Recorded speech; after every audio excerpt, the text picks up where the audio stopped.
Hey guys, what's up? Today's podcast is brought to you by Audible. Get a free audiobook download and 30-day free trial at audibletrial.com/eggs show.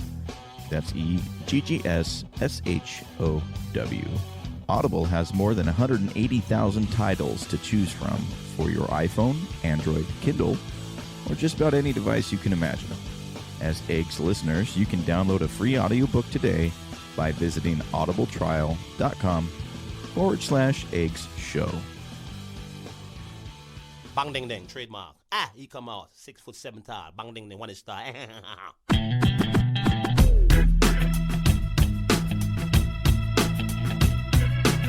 dong ding dong ding dong ding dong ding dong ding dong ding. It is a perfect day. Woke up to the sound of the garbage truck again. Upstairs neighbor's toilet's leaking on my head. Cars broke down, I missed the bus that runs at 10. I had a feeling this was a day to stay in bed. I finally left my pad right under Jumper's cloud roof. A police officer pulled out his gun and said, I said, sir, you got the wrong guy.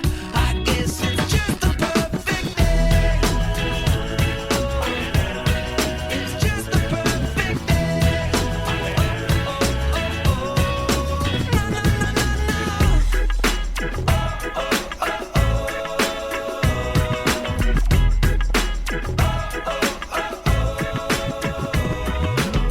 Hey everybody, welcome to the show.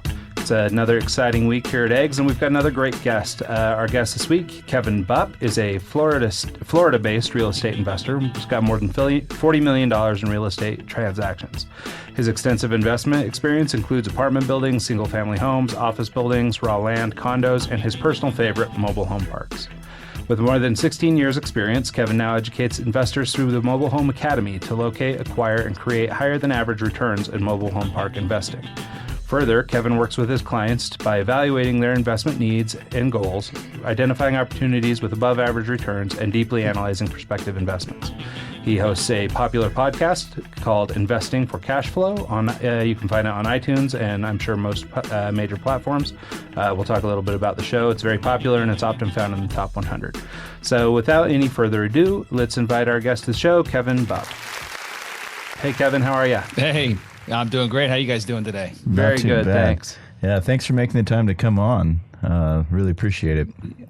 Yeah, very much looking forward to it. So let's get a little bit of background on you. I read somewhere that you kind of got your start at the age of 14 selling car electronics out of your parents' garage. Yeah. You know, I've always been trying to, I guess, pave my own way back when I had a paper out when I was like 12, and then ultimately got interested. I had an older brother, so he was 6 years older than I, and so back then it was pretty cool to have like a loud stereo system, with all the bass and all that. I don't know if that's still cool today or not, but I'm kind of aging myself. In any event, I realized there was an opportunity to learn how to install that kind of stuff in his friends' cars, and my dad kind of taught me the ropes and ultimately turned their garage in the weekends into basically an installation bay. That's and awesome. So, yeah. So did that, had a lot of fun with that. I really enjoyed, loud music back then, which I'm probably suffering for today with hearing loss. But in any event, yeah. So I was always trying to make my own way. I grew up in very much a blue collar, middle class family. Never went without. But ultimately, there were certain things that I wanted, there's certain toys, or whether it be a bike or a dirt bike or something like that, that my parents didn't have the type of budget to provide those types of, I guess, luxury toys and items. And so I was always trying to make my own money and make my own way. And I think it's just, I realized that was possible. And that kind of led me through the years into multiple different endeavors, ultimately landing on real estate when I was 19. And, that was kind of an accident. I wasn't seeking real estate. It kind of found me, which is kind of cool. How did that happen? Yeah. So I met a guy that was actually dating the mom of the girl that I was dating at that point in time when I was 19. And he was a local real estate investor. He owned a bunch of single family properties and small multifamily. And him and I just kind of, we created a bond. And he ultimately, after a couple weeks of knowing him, not really fully understanding what he did for a living, he invited me to a 3-day boot camp in Philadelphia. And I went. I had no idea what I was getting into, but I figured that he invited me to this conference that cost $3,000, and that I should take advantage of it because he knows way more than what I do, and he seemed to have a pretty cool lifestyle. So I went to that boot camp and taught how to fix and flip homes. Again, had no idea what the heck I was getting into or what most of the time they were talking about, and left there just really with the realization that, number one, a majority of the folks in the audience, I didn't feel were much smarter than I was. They knew more than I did about real estate at that point, but I didn't feel like they didn't have a higher IQ. Most of them came from very similar backgrounds, and just, over years of experience, they essentially had built a business, and a lot of them were very successful. And so I didn't beg, but I kind of asked in a very pleading manner to David if I could basically, follow him around essentially and learn everything it was that he was doing, and how could I bring value to him and his business during that period of time. And he graciously accepted my offer. And that's what I did for like literally a year. In between going to school, I went to a local community college and tending bar in the evenings, normally like 3 or 4 days a week. I was either at David's home office or out in the field, whether it be meeting with realtors or contractors or signing a new lease. I mean, he was very much a mom and pop type operator. So he was very involved in his business, and there was always something he was doing. And I was there with him, and I followed him for nearly a year, or actually just over a year, before I finally took the dive and actually went and bought my first property. And I bought my first property when I was 20, and I'm 39 now. And I've been doing it basically full time in different manners for the last 19 years. So was your first property your own personal house, or did you buy it? No, it wasn't. It wasn't. I actually bought a property that I probably would never live in personally. And I didn't have much. I literally had like $7,000 of money saved from tending bar. So I didn't have a lot of money like saved up. And I didn't even really have credit at that point in time. I didn't, David's actually the one that kind of taught me about the benefits of credit and building credit. And at that point, I didn't really have credit cards. And so I was kind of like simultaneously building my own personal credit while I'm trying to become a real estate investor. And I bought a really rundown row home in downtown Harrisburg, Pennsylvania, which is where I grew up. I mean, it was a scary place. Bought it for, I think it was like $14,000. I can't remember the exact price, but it was really rough. One of those streets where you don't go to at night, just a bad part of town. But there was a lot of demand for affordable rental housing, and David suggested that it would be a good opportunity at that price, and that he would kind of offer the resources up to kind of guide me through it. I didn't partner with him. He didn't really lend his support in the form of money. It was more of like, hey, I'll make some introductions for you. Introduced me to his private money lender. I got to know that guy pretty well. He loaned me, the money and the rehab costs. I put up basically $5,000 of my $7,000 I had. So pretty much all the money I had, and did the deal and learned a lot. Took twice as amount of time that I thought rehabbing it. And it turned into a rental for like a year, and then I turned around and sold it after that for a profit. So that's nice. At least it was a profit instead of a loss on your first one. Yeah. No, absolutely. I going back, I probably would have done it differently. David was all about building cash flow, which I am too. But there's a certain point to where the first couple of deals, I really should have turned that thing just right away and sold it and took those proceeds and reinvested in right away. And, Dave was at a different point in his life to where he was just buying and holding assets for the monthly revenue stream. Me, I needed to build up that capital reserve so that I could redeploy it and kind of compound that effect. And I learned that pretty quickly, that I wasn't going to buy another one unless I actually cashed out on this one to reinvest those funds. So that makes learning sense. Experience. So how did you end up then like landing on the hot spot of mobile home parks? I think for most people, they come with a connotation and might not be most people's first pick. How did as you were buying and selling more and more property, how did you find this? I don't know if it's a gold mine or the specialty. Yeah. The beauty is in the eye of the beholder, right? But no, it seems like all the good things in my life kind of happened by accident. Right place, right time. And I went on buying lots of single family properties. And I moved from Pennsylvania to Florida because I was sick of the cold weather. And I moved after a couple of years of investing in Pennsylvania. To be more specific, I moved to Florida back in 2002. And I started buying in a big way, single family property. I understood the business now. I knew how to scale it. I knew how to find money. I knew how to tap into like the local resources. And so I went on a buying spree and building a business, into what I envisioned to be, kind of a big holding company, something that truly could provide, a small amount of passive income to me was life changing at that point in my life. And so like just to build a sustainable business that could provide the lifestyle that I wanted to live at that age. And I did that. And I started buying, I acquired over 120 single family rentals in a portfolio, as well as about 500 apartment doors in a matter of about 5 years. But then 2006 leading in 2007, 2008, we all know what happened there. I was just going to ask you about that. Yeah, it was horrific. I mean, it basically took everything I had built and completely wiped most of it out, whether it be from an equity standpoint, but also we had some major hiccups down here in the rental market. Well, didn't it kind of stem from down there? I read a book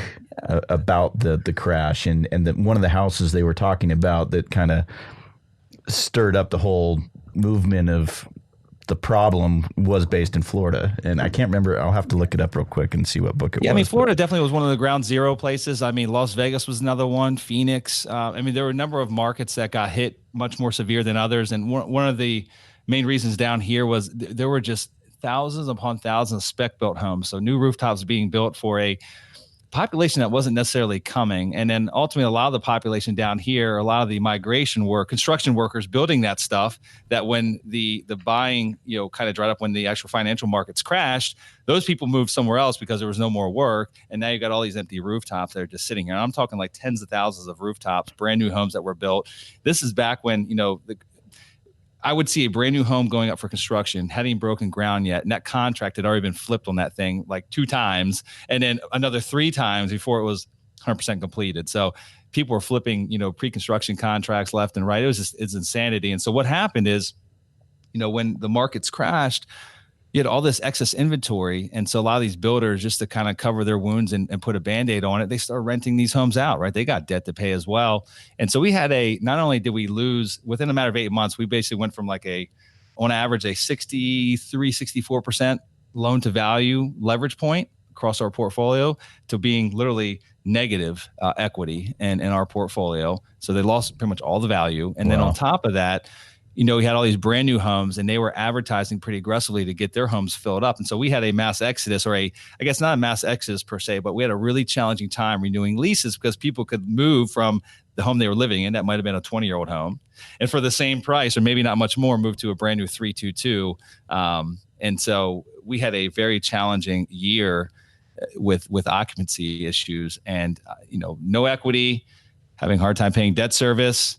I mean, it was like a perfect storm. How long did it take for you to recover? It wasn't sustainable. Yeah, that's it. I didn't recover. I mean, it was a strategic decision that either I was going to blow through. If I had a crystal ball and I knew that the recession was only going to last, like a year or something like that, and I knew all I had to do was kind of hold on to it, but no one knew that. And it seemed to keep getting worse and worse every day, not getting better.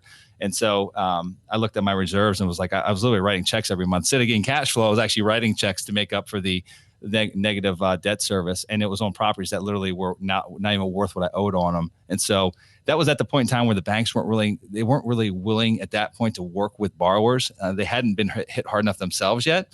A year or two after that, they were very flexible, willing to do loan modifications.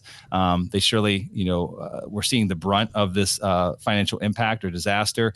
But in the very beginning, they weren't. And none of our banks, not one of them, was really willing to be flexible and work with us and kind of find a resolution.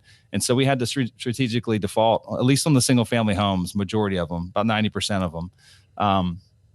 And then in addition to that, our apartments, we had a lot of 5-year local type regional bank debt that had 5-year balloons in place. So when those terms came due a couple of years later, financing was like, it wasn't available. In addition, our credit was really challenged at that point. So we had to sell majority of the assets that we had remaining. We sold them at the bottom of the market, like the worst time to sell. Yeah. We had to kind of give them away, which was kind of like the nail in the coffin. So it was a challenging time. I learned a lot through those years. I've done things definitely differently moving forward. And I look back and I think that there's a lot of other smarter people than myself that got hurt as well. People that had been through other cycles. So I try to figure out like what I would have done differently. There are a few things, but I don't necessarily feel like I made too many mistakes that I ultimately regretted. Well, it's not like you have the real estate crystal ball and know what's going to happen next week, so exactly. You kind of have to base it off of what you see happening, and what you saw happening was just down, down, down. So you get out of it how you can, you know. The one thing I will say is it's really hard to get an outsider's perspective when you're the guy that's inside the bubble, right? And everyone knows the general theory of buy low, sell high. Sure. Buy when there's blood in the streets. It's just really hard to do that when it's your blood that's in the streets. So it's really hard to like, step back and say, you know what? I know that things are going bad on this side of my business, but how do I capitalize on this as well and actually start buying some of these distressed opportunities that are coming about? Like, it was really like, I couldn't get in the right mindset to do that. And so looking back, that is one thing I will do differently. If this does happen again, as far as a downturn or a correction or a recession, whatever it might be, we're better prepared for it this time around, but also, we'll be a lot more aggressive with the buying. I should have recapitalized and taken advantage of a lot of those opportunities that were out there. So can you kind of break down how you decided to focus on the mobile homes? And Absolutely. So I took a couple years hiatus from real estate, started a few other non-real estate related businesses. I know, actually, let's sidetrack on that real quick. Yeah. One of them was an event company, right? Yeah. What type of events, and why'd you decide to do that? Sure. Anything but real estate, I life, suppose. The one thing I could control, I couldn't control my financial situation at that point, but I could control my health and my well-being. And so I've always been into health and fitness. I'm a big runner, big cyclist. And so I wanted to build a company around something that I enjoyed doing, which was, again, I enjoyed real estate, but I didn't really think about that at that point in time. And so the first company I started, which is now the largest social running club in the country, it's called runningforbrews.com. I like it. It's a craft. I love craft beer and I love running. And my wife thought I was absolutely crazy when I started that. It's like a pub crawl with a twist. Yeah. So we meet at local breweries once a week. We have 50 different chapters throughout the country. And the bar, basically, they pick their slowest night of the week. That's when we make our run club, and they pay us a revenue from the amount of people that we bring in. So we bring people in that wouldn't be there that night of the week, and they spend money. We go for a run, we come back, and we drink beer afterwards. And we've done a lot of like kind of offshoot charitable endeavors with that organization across the country. So I don't know how many hundreds of thousands of dollars we've given to different local charities within those respective chapters. So that was one that I started. And then another one was an actual kind of a complementary business. It was a clothing company. So a custom clothing company for runners and cyclists. We basically made a lot of the dry fit clothing for big, like national marathons. Lots of the big cycling clubs across the country kind of came to us, and we print, those funny, goofy clothes that a cyclist wear, like the jerseys and the bibs and all that. So we created a clothing company that, again, was complementary to this whole running thing, health and fitness related. And I just had fun with that. It was a way for me to get my mind off of, the real estate, catastrophe, and a way to make money and just have fun and be out there and be social, meet people, and actually make more of a focus more on the charitable side and the positive side of things than to focus on the disaster that was basically occurring in my real estate business at the time. Yeah, it makes sense. I suppose anything but real estate is probably the answer. Yeah. And so anyway, after a couple of years of that, I said, you know what, I got this bug that's itching, and real estate really was still burning inside me. And, things were kind of looking on the upward trend. I was working through a lot of the challenges on the personal side with the real estate portfolio I had. And, I knew I was going to get back in. And I made a decision one day, like, this is the time. And I knew what I would do differently. I wouldn't buy single family homes anymore. I wanted to scale back up. And now at this point in my life, I was married and we were talking about kids. And so I didn't have 80 hours a week to focus. I didn't want to buy a single family home after single family home and take the many years to rebuild that. And I knew a better way was apartment complexes. And so I knew that I was going to be buying multifamily. And so I went on this journey, to find out what had really changed over the last 3 years. So I really shut off my real estate hat for like 3 years, completely shut it off. And so I went speaking to everyone that either had made it through the crash or started investing after the crash happened and were in the multifamily space. And during that journey, I was introduced to a guy by the name of Randy. Randy owned mobile home pars. I didn't really have an interest in Randy's business. Why does that sound like Randy would own mobile home parks? Yeah. It's funny. I had no interest in meeting Randy. It was just kind of like I'm of the mindset that your net worth is your network, and I like meeting new people, especially ones that have interesting stories and backgrounds. And I thought mobile home parks, the fact that he has a business built around mobile home parks, was kind of intriguing. And so I had a 2-hour lunch with Randy with no interest in his business, just to meet someone new. And I walked away after those 2 hours, basically committing to the fact that I'm going to buy a mobile home park, and I'm going to either prove Randy wrong, or come to the realization that it's a very viable business and one that we need to put our efforts into. And so that's what happened. It took me about 14 months to buy our first property. bought it, bought another one after that, bought another one after that. Now today we're in 13 states, buying mobile home parks full time. And that's our core business. That's all we do day in, day out. So. Oh, how interesting. That's crazy. Yeah, because it does seem like, one of the last things that you might choose is the mobile home park. So. Yeah, I know he piqued my interest in so many different ways with what, basically what he was doing in a very kind way. He was essentially comparing mobile home parks, his asset of choice, to apartment complexes, and in a very nice way, putting me down for the decision I had made to buy apartments. And it's some of the things he told me, he's like, and lots of facts I just didn't know. I never researched that niche, but one of the big ones is mobile home parks are the only asset class that exists that have a diminishing supply. And so basically the supply demand curve is very much in the demand, in favor of the demand that's out there due to affordable housing, and the supply is just not there. It's going away. Either these parks were built in areas that maybe weren't desirable 50, 60 years ago, but now the towns or cities have kind of built around them. And now they're in areas that have a higher and better value as a redevelopment play, whether it be a shopping center or an office building, whatever it might be. So, So essentially you're just sitting on the property waiting for something else to. Yeah. We're not speculative, so we don't buy for that reason. But it's surely, a lot of things we own today would not have a higher and better use as something else. But that doesn't mean 15 years from now that won't be the case. But we don't buy for that reason. It's just kind of icing on the cake factor that comes out of it. But what I was going to say is. So like. Go ahead. Sorry to interrupt. No, it's okay. The mobile home park kind of concept, isn't most of it kind of like you own the land and you lease the lot to them, and then a lot of them are like owner financing, right? Because you can't really finance a mobile home for the most part. Aren't they a little more critical about that? And so do you actually own the homes and then kind of do like an owner finance kind of thing and then just rent the lot to them as well? Yeah, that's a good question. That's actually a great question. Back when these parks were originally built, back in the 40s, 50s, 60s, 70s, whatever, era they were built in, most of them were built with the concept of, the developer went in, he put the infrastructure, the roads in, the sewer lines, the water lines. And back then there was good financing available for end consumers that wanted to buy a mobile home and live in a community. It was kind of a trendy thing for a period of time.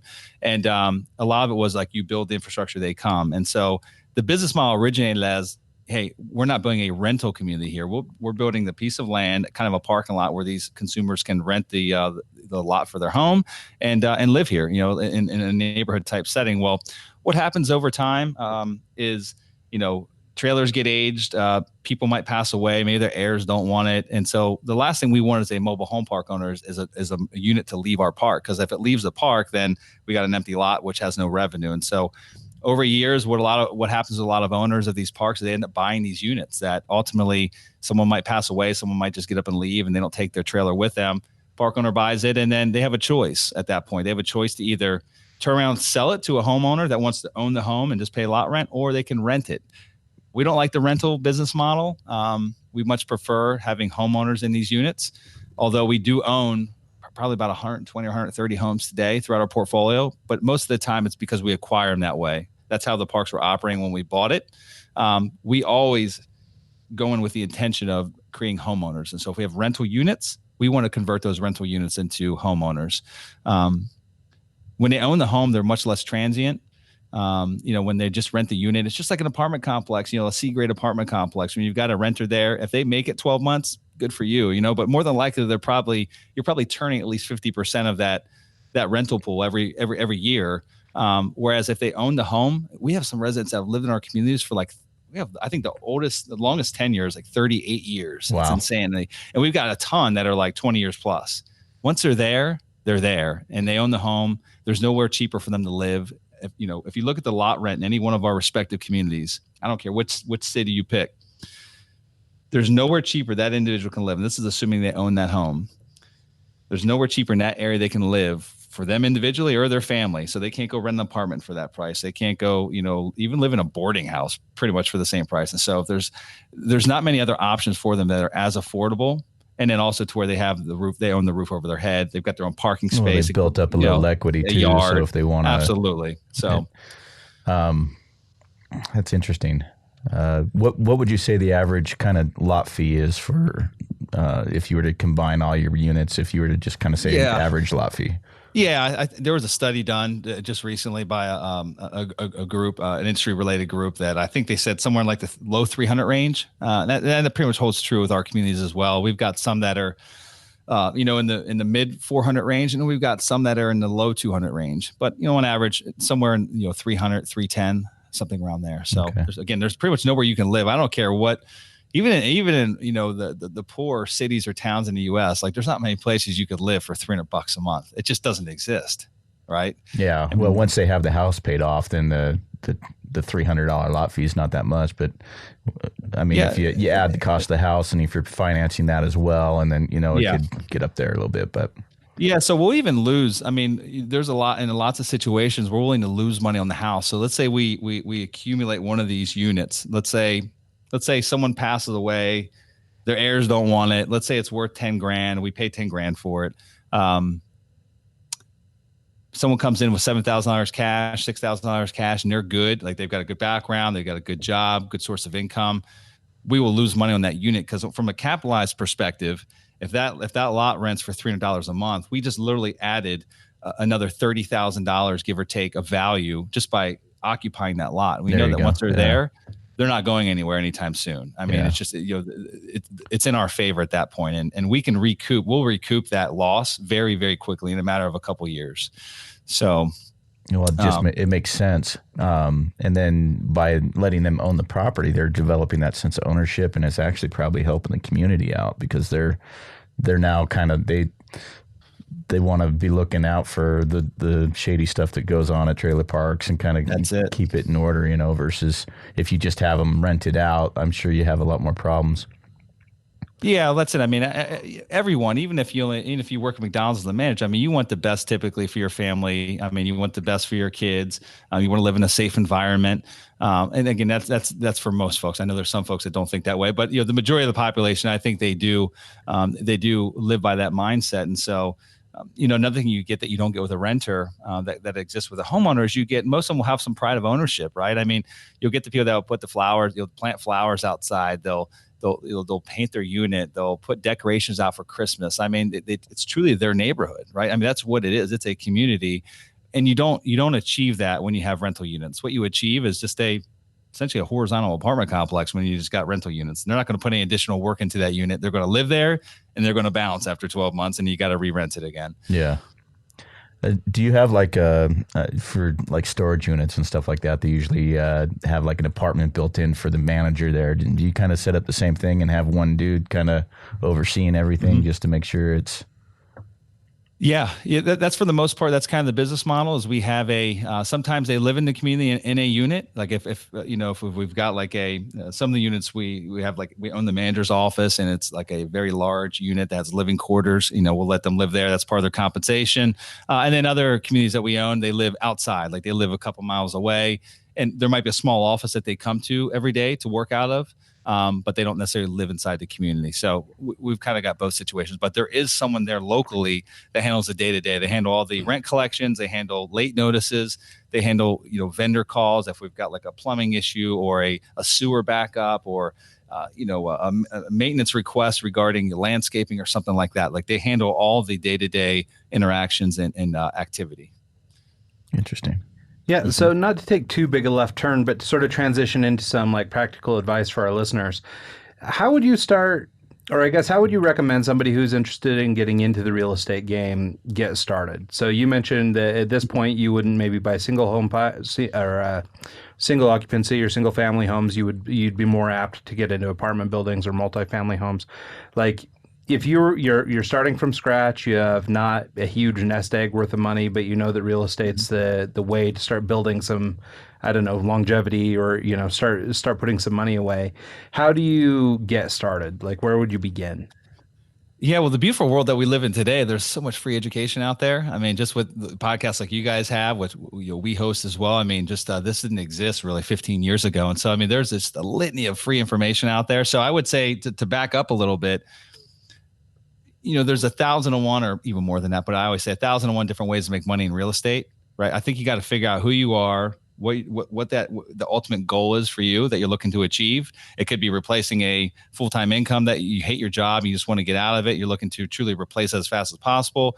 It could be that you love your job and you're just looking to create a nest egg and you're willing to take your time and do it over 20 years, which would be a lot less aggressive approach.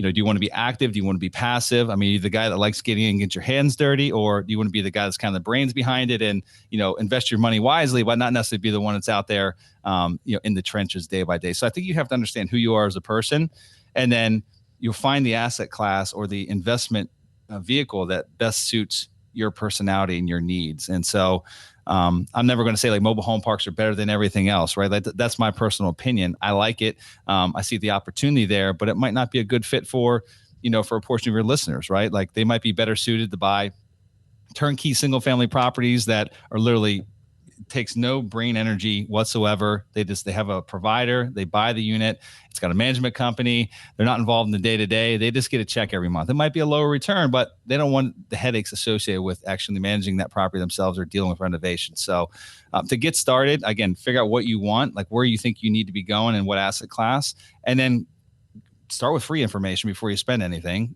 You could go on iTunes and basically type in any subject matter that you have an interest in and probably find at least 10, if not more, probably podcasts dedicated to that subject matter and absorb it all, and then ultimately, if you decide like that's the path you want to take, dive deeper, go out and find a mentor, find out how you can add value to someone's business that's actually doing what you want to do. Pay for education. I'm a big proponent of actually kind of fast tracking it. Find someone that you can actually pay for their advice, even if that means it's going to fast track you to get to where you want to be, whether it be a boot camp or a mentorship program, whatever again is the best suited for you. So the one thing that we don't lack nowadays, guys, is information. Yeah, right. Right.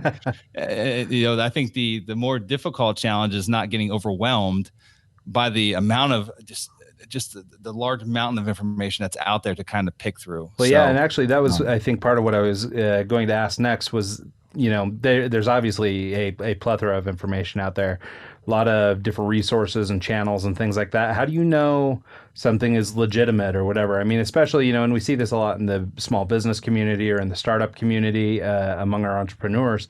There are a lot of talkers out there and not a ton of doers. There are a lot of people that seem to have the way, they seem to know what to do and all that stuff. But, if you actually go down their path, you'll find that you're doing what they are, which is just sharing information, but not really actually doing anything. Sure. Do you have any advice to kind of be wary of? I mean, obviously, there's the old adages and the old things to avoid, the get rich quicks and the things like that. But any advice for people trying to learn and how to best focus their energy?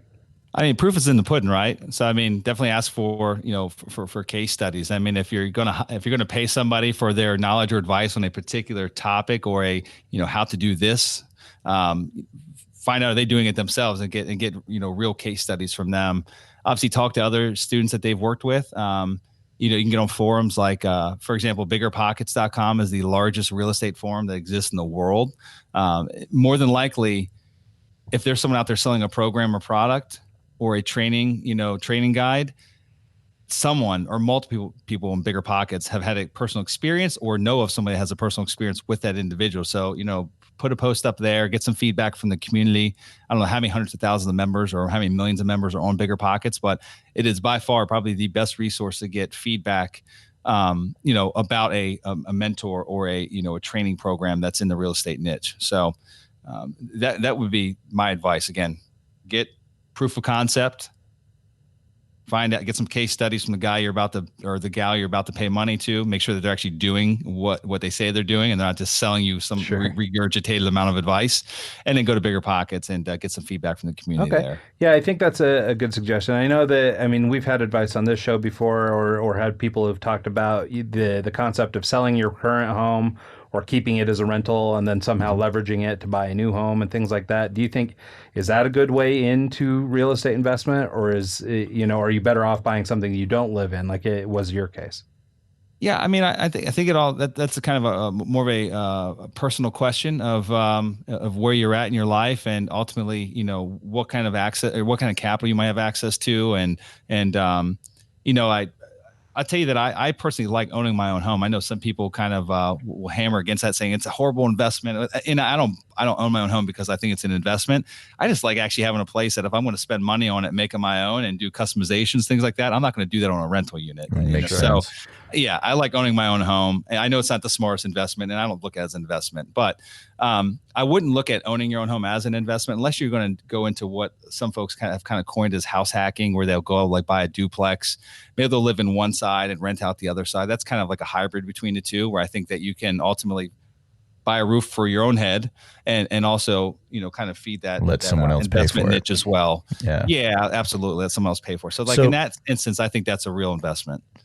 So can you talk about like a business structure for someone who's investing in property? Because obviously, like I've heard people, you set up an LLC and then you put all the properties underneath that, so you have some sort of shelter. Do you do that? Like if you're doing like a mobile home park, would you set up an LLC for each park, or would you set up an one main one and have multiple parks underneath it? Yeah. So it's a great question. To answer that, what we do is we create a brand new LLC for each mobile home park that we purchase. And then we have a, kind of a holding company that everything kind of flows up into, one master holding company. And now with that being said, it's pretty much cost prohibitive to actually take that same approach on if you own 10 single family rentals. That was my next question. I mean, the annual filing fees and the cost of like tax preparation, all that would absolutely kill you with, having an LLC for each individual single family home that you might have. So would you set up like, say you had 20 properties, would you set up like an LLC for a group of 5, another group of 5, another group of 5? So if someone fell on your porch and broke their neck, you wouldn't lose all your properties?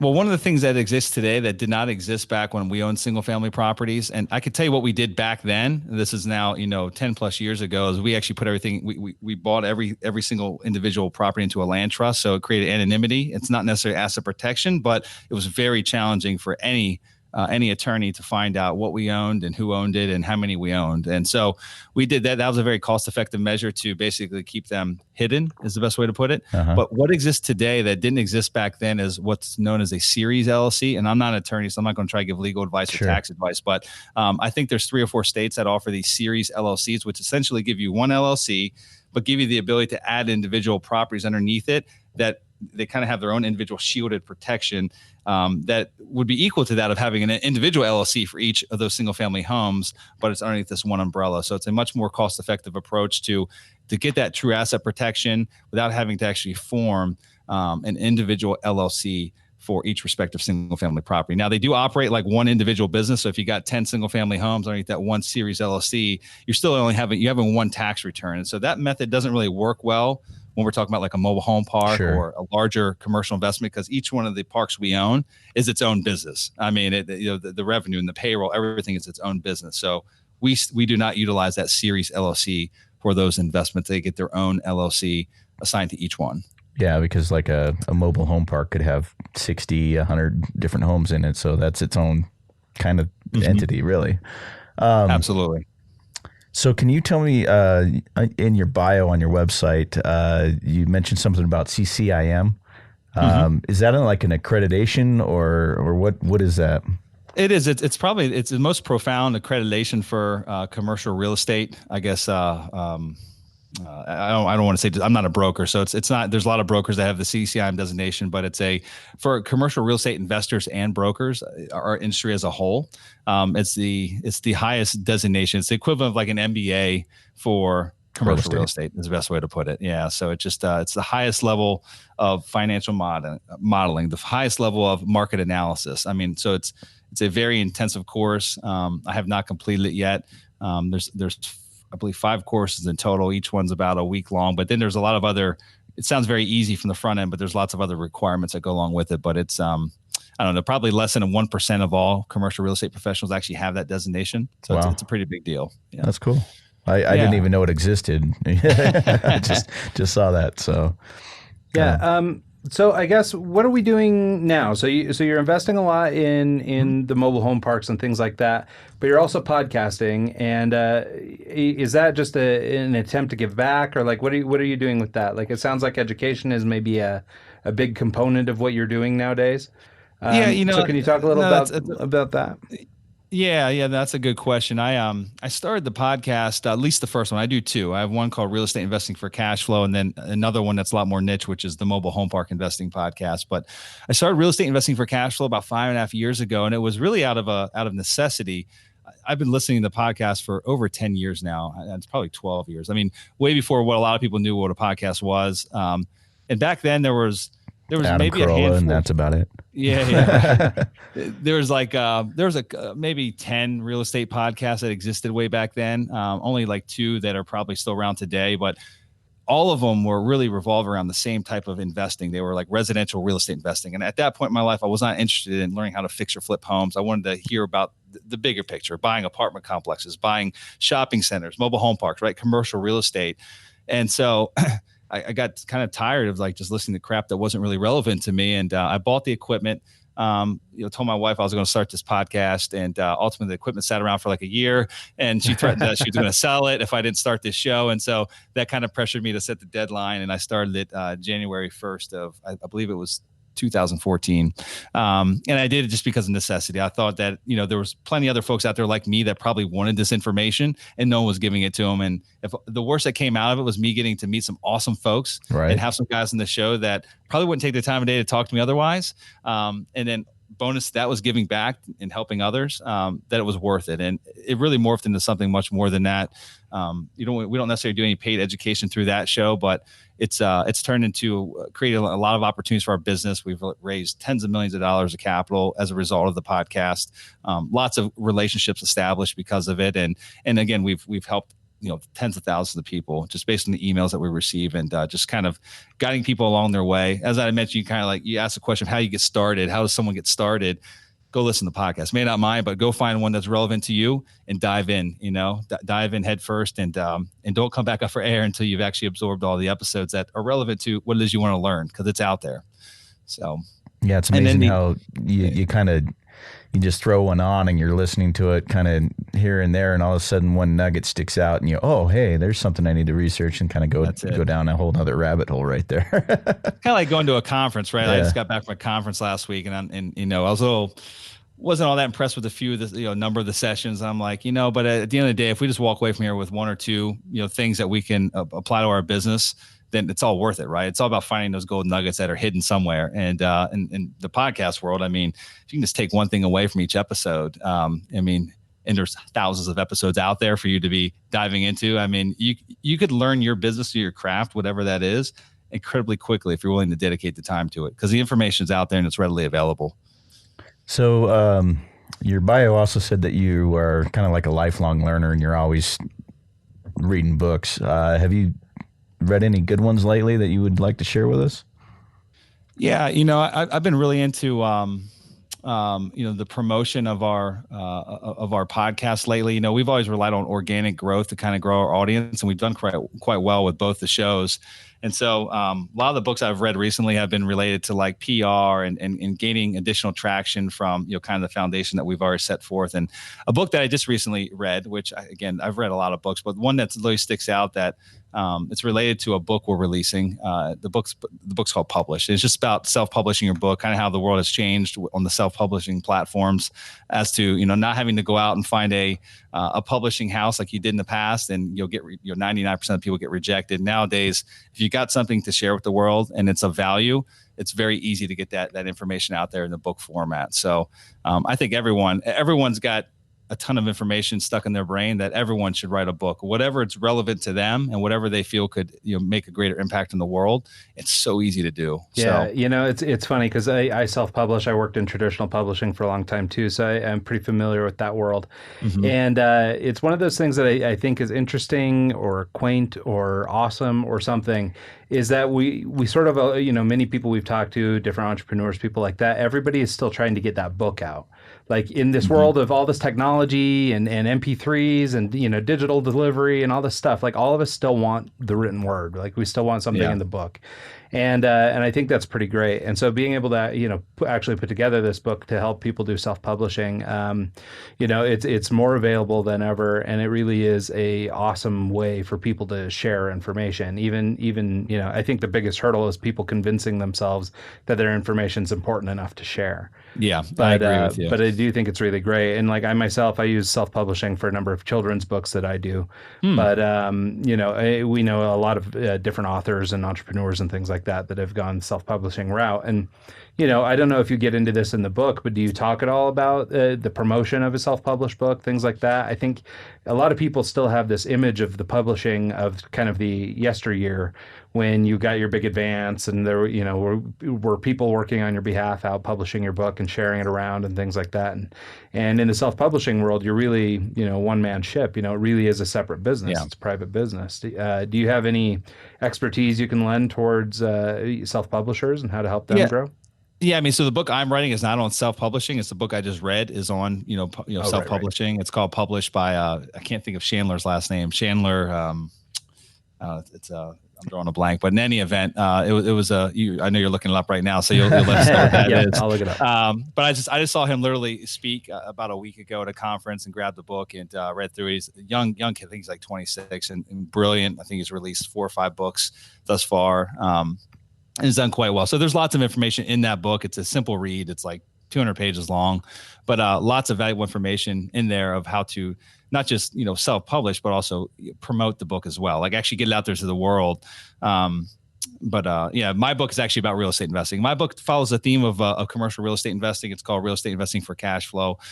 So it's really about the introduction to what I consider to be the bigger world of real estate investing. It's kind of like the next level. Most folks kind of start out in like single family investments and then realize that, damn, with the same amount of effort and energy, you could have had the commercial. Absolutely. Yeah. Literally, I could have bought that shopping center. Like the guy that owns a shopping center down the road or the apartment complex, he's just an individual, right? Or it might be maybe a few individuals, but ultimately the same steps are needed. It's just bigger, more zeros at the end. Right. That's all. All right. So the book was published by Chandler Bolt. There you go.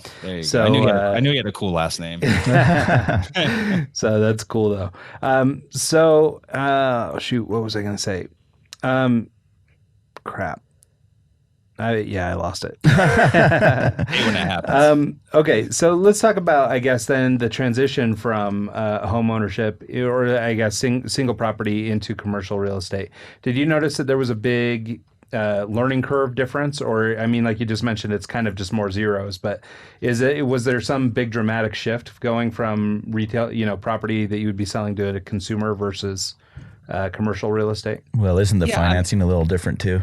Yeah, no, absolutely. And I can speak to my personal experience, but then today it's a little bit different. But back then when I made that shift, there wasn't a lot of information readily available on commercial real estate. It's one of the reasons I started my podcast, right? Like if you went to Amazon and typed in how to invest in commercial real estate, you'd be really lucky if you found one book. In fact, if you found anything, it'd probably be like a scholastic book for one of the local real estate courses in one of the universities. Like it wouldn't be like a legitimate like how to. It'd just be from a professor standpoint of view. So there wasn't a lot of information available in commercial real estate for the most part up until probably the last 5 or 10 years. It's like a good old boy network, right? I mean, like the local developers and investors, they're the guys that are tied into the that local area. The wealthy folks that don't really share their secrets. They're not, it's an older demographic. And anyway, that's changed a lot over the years. And so I think today is a little bit easier to get your footing and better understand what the opportunities are out there. And so it was a lot harder of a transition for me.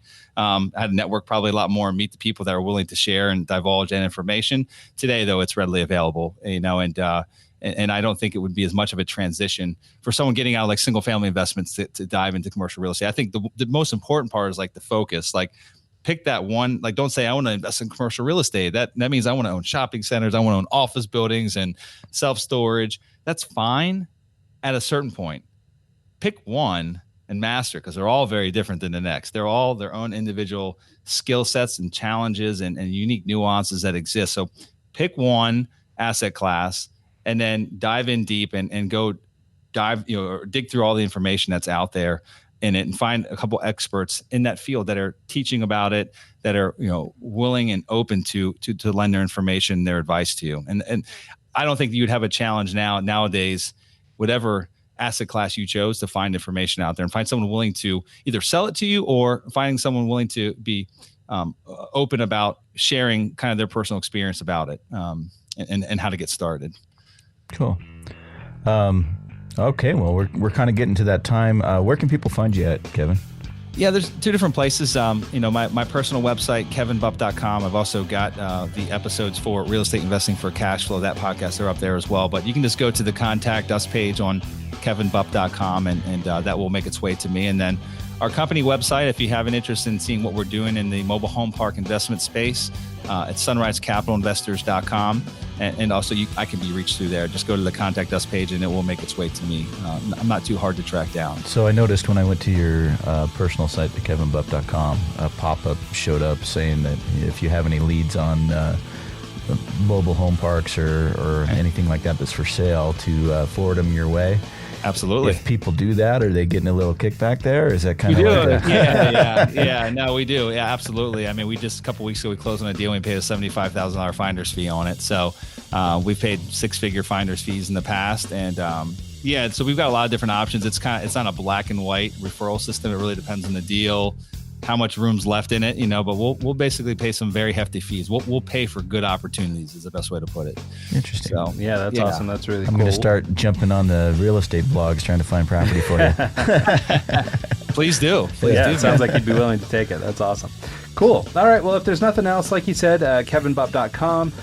You can also find him on iTunes if you look for the Investing in Cash Flow podcast. And what was the name of the other one, Kevin?